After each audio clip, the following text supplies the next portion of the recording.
When the standard advice for firearm operation hits its limit, the AR-15's gas-operated, semi-automatic design and detachable magazines present a baseline for high-capacity defense.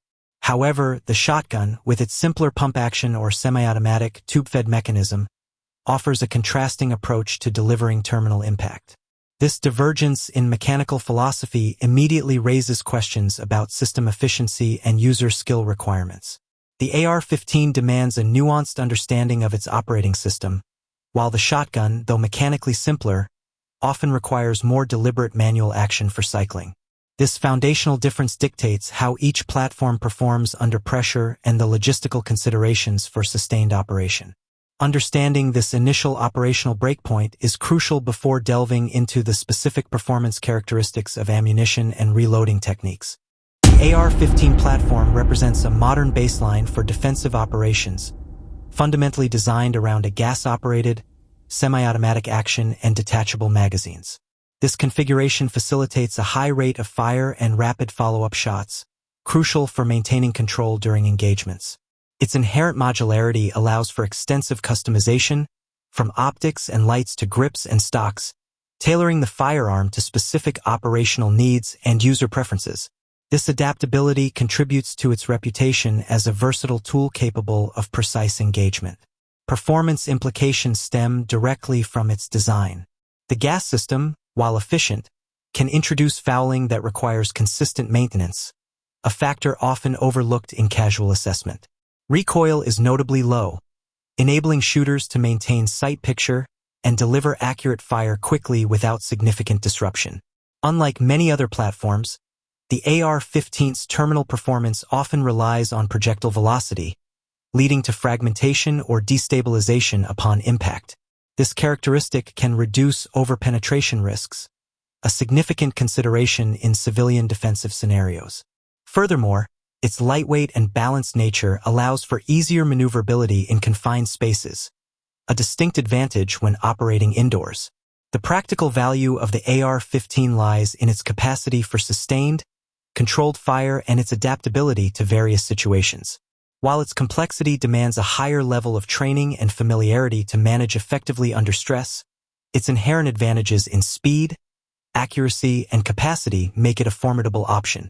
The ability to rapidly deploy multiple accurate shots, coupled with its ergonomic design and customization potential, solidifies its position as a performance-oriented choice for those prioritizing efficiency and control in defensive applications. Its system demands diligent upkeep to ensure reliability, but the rewards are significant for the proficient user. Where the AR-15 prioritizes adaptable efficiency, the shotgun offers a direct, high-impact operational contrast. Its core mechanism is either pump action or semi-automatic, both typically feeding from a tube magazine rather than detachable boxes. This tube-fed system requires individual shell loading, making it fundamentally simpler in design and operation compared to the AR-15's modularity. Performance implications are distinct. The shotgun relies on raw mass from buckshot or slugs for stopping power, delivering devastating impact at short range.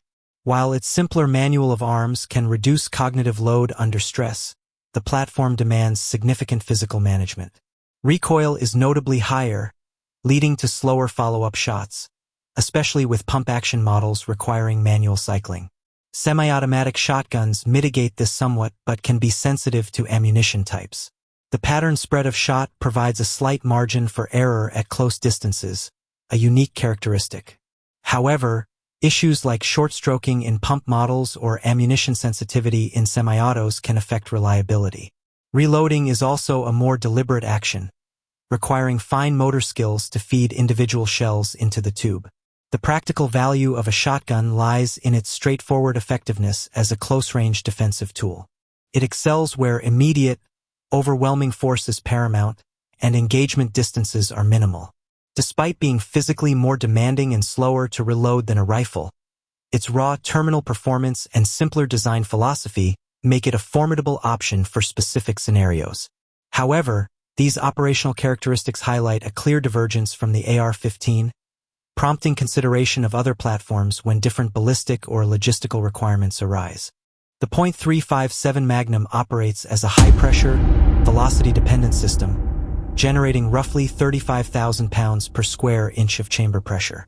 This cartridge is engineered specifically for revolver platforms, utilizing a thick rim for positive headspace and reliable extraction against the cylinder face. In barrels of 4 to 6 inches, it achieves velocities near 1,450 feet per second, relying on this high-speed impact to drive terminal expansion and create a significant temporary cavity. Performance implications are defined by this extreme velocity requirement. Because it is a powder-intensive cartridge, it suffers severe ballistic degradation in short-barreled defensive revolvers, where unburnt powder often ignites outside the muzzle. This produces a concussive blast, blinding flash, and sharp, high-frequency recoil that can snap the wrists and drive a stinging shockwave into the shooter's hand. Unlike lower-pressure rounds, the .357 Magnum demands a firm, consistent grip to manage the violent impulse. If the bullet fails to reach its threshold velocity due to barrel length constraints, it loses its primary mechanism for expansion, effectively behaving like a high-speed, non-expanding projectile. The practical value of this cartridge lies in its versatility and power ceiling. It offers a unique dual-platform utility, as most .357 Magnum revolvers can also chamber and fire .38 Special, which serves as an essential training tool for building skill without the punishing recoil of full power loads. This economy of scale allows users to scale their power levels to their current physical condition or specific defensive needs. While the .357 Magnum is a formidable choice for those who can manage its ballistic requirements and recoil, it necessitates a disciplined approach to maintenance and practice. The straight-walled brass case remains a favorite for reloaders due to its durability, but the platform's reliance on traditional speed loaders introduces a critical dependency on fine motor skills under duress. As we move from the high-pressure mechanics of the .357 Magnum to the mass-focused approach of the .45 ACP, the contrast in how these systems handle recoil and loading logistics becomes the next vital point of comparison. The .45 ACP cartridge presents a stark operational contrast, prioritizing mass and a lower-pressure system for a more forgiving shooting experience. Born for the 1911 semi-automatic pistol, its rimless case design necessitates specialized hardware for revolver use. This is where moon clips become critical, acting as stamped spring steel carriers that engage the cartridge rims. While these clips enable mathematically the fastest reloads for revolvers, their fragility is a significant consideration. A bent moon clip can bind the cylinder, rendering the firearm inoperable. The .45 ACP operates at a relaxed maximum pressure of 21,000 psi, a stark difference from the .357 Magnum's 35,000 psi. This low pressure is deliberate, allowing the cartridge to push a heavy 230-grain bullet at a modest 850 feet per second. The performance implications of this mass-focused approach are profound. The .45 ACP relies on pushing a heavy bullet with a massive frontal area, creating a devastating permanent wound channel through sheer displacement rather than relying on expansion. This design is incredibly forgiving on firearm metallurgy, significantly reducing structural fatigue on both the steel and the shooter's wrists. Its recoil is a heavy, rolling push, lacking the sharp, high-frequency bite of higher-pressure rounds. This allows for easier tracking of the front sight through the entire firing cycle, maintaining fight-stopping power with recoil comparable to casual plinking guns. Crucially, the .45 ACP retains nearly 95% of its energy potential even in short 2-inch barrels, making it an undeniably superior ballistic choice for compact, deep concealment revolvers. The fast-burning powders used are well-suited for these shorter barrels, minimizing muzzle flash and concussion. The practical use case and value of the .45 ACP in a revolver are centered on its reliability and ease of use, provided the moon clip system is managed. It offers a guaranteed baseline of destruction with deep, relentless penetration, even if a hollow point fails to expand. This makes it an incredibly consistent, low-drama mechanism of injury. The heavy push recoil is significantly easier on joints, making it an ultimate cheat code for shooters concerned about long-term wear. Its short, fat cartridge design, combined with moon clips, creates an aggressive funneling effect that aids in guiding rounds into the cylinder during reloads. However, this reliance on moon clips introduces a logistical dependency. Managing them requires dedicated demooning tools and careful inspection, adding a layer of complexity absent in traditional speed loaders. This makes the .45 ACP a dedicated single-purpose tool, optimized for a specific efficient system. Moon clips represent the pinnacle of revolver reloading efficiency, mathematically enabling the fastest reloads possible with a wheel gun. These stamped pieces of spring steel engage the extractor groove of rimless .45 automatic Colt pistol cases, allowing all 6 rounds to be loaded into the cylinder as a single, unified block. Ejecting spent casings is equally streamlined, eliminating the fumbling associated with loose cartridges under stress. This system completely rewrites the tactical mathematics for reloads, offering a massive survival advantage for defensive-minded citizens by allowing a revolver shooter to stay in the fight. Competitive grandmasters often dominate timer events using .45 caliber will guns precisely because of this reload speed. The aggressive funneling effect of the Moon clip system also steers rounds home with minimal shooter input. For those prioritizing speed in a defensive scenario, Moon clips are the gold standard for combat reloads, offering a significant edge over traditional loose round flexibility. However, this speed comes with a significant tactical vulnerability. If a Moon clip, made from thin spring steel, becomes even slightly bent in a pocket or range bag, the cylinder will bind up tightly. This transforms a primary defensive tool into an expensive, non-functional paperweight. The .45 ACP revolver is not a low-maintenance, grab-and-go system. It is highly dependent on these clips functioning perfectly. Losing the clips means being reduced to picking spent casings out of chambers with a pocket knife. Furthermore, Moon clips introduce a frustrating layer to logistics. They require dedicated demooning tools for removal, must be meticulously tracked, and constantly inspected for bends.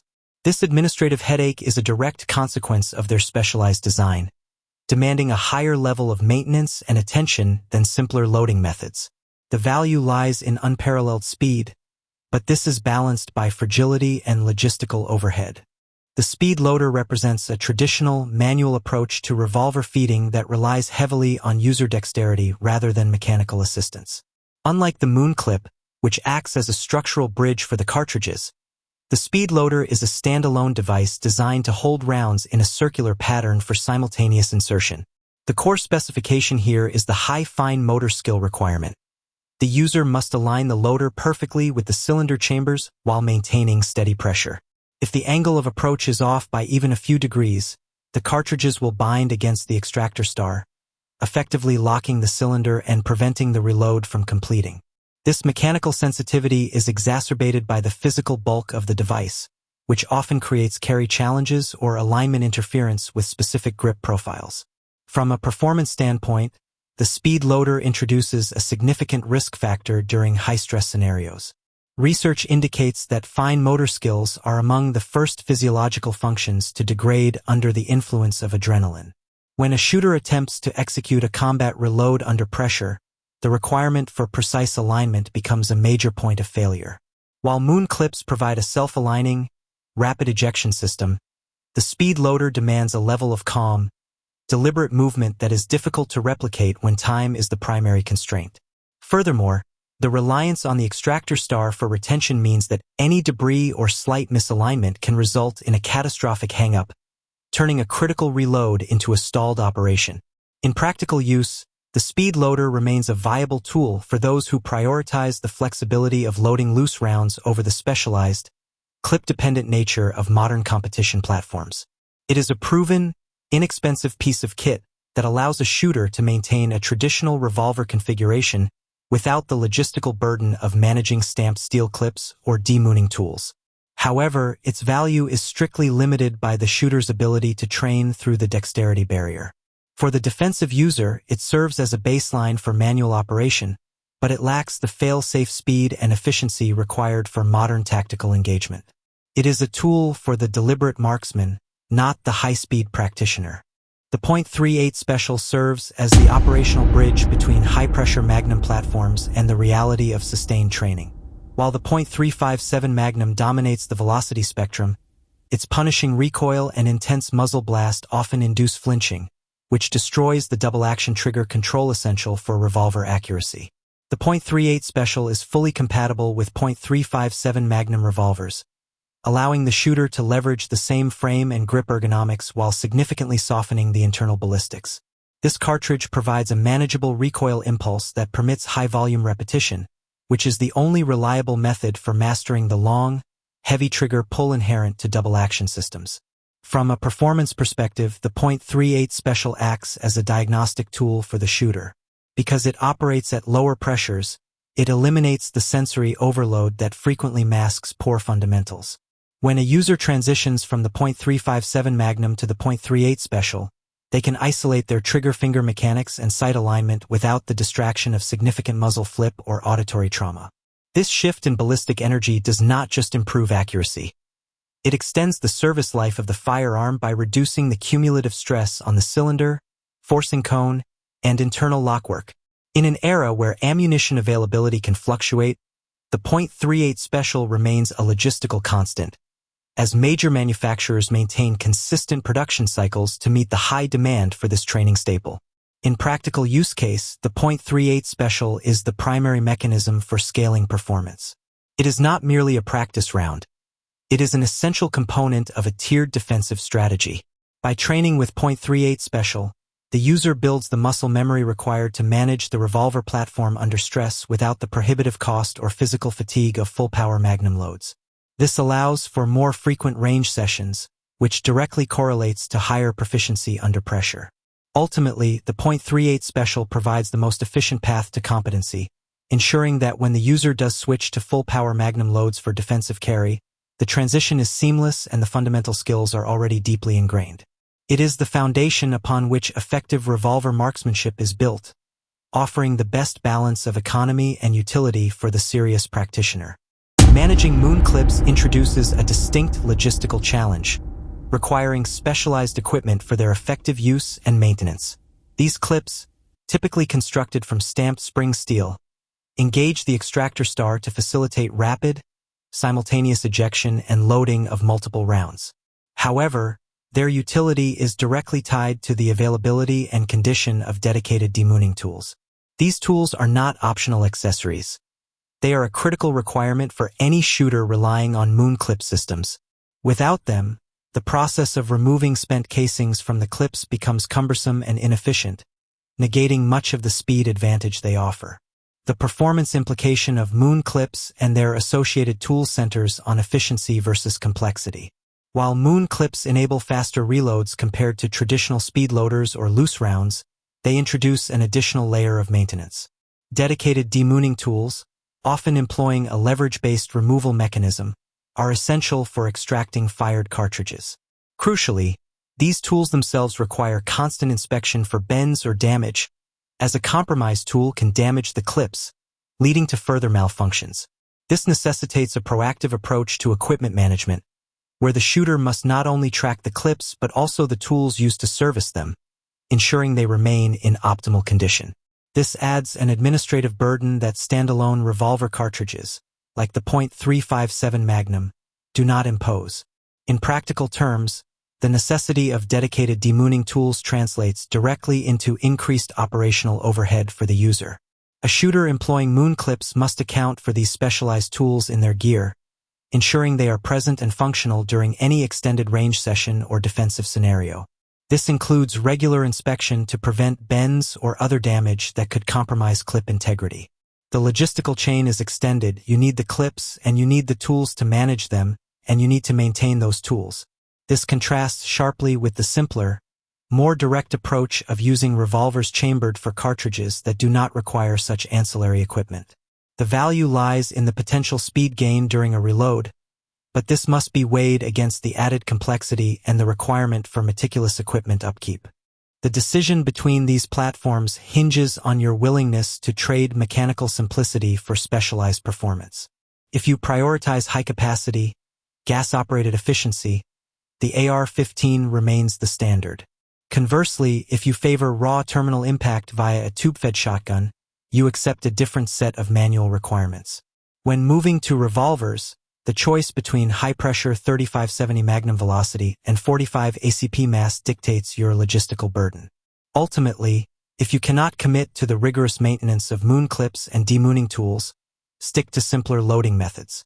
Choose the system that matches your capacity for training and equipment management, not the one that promises the easiest path.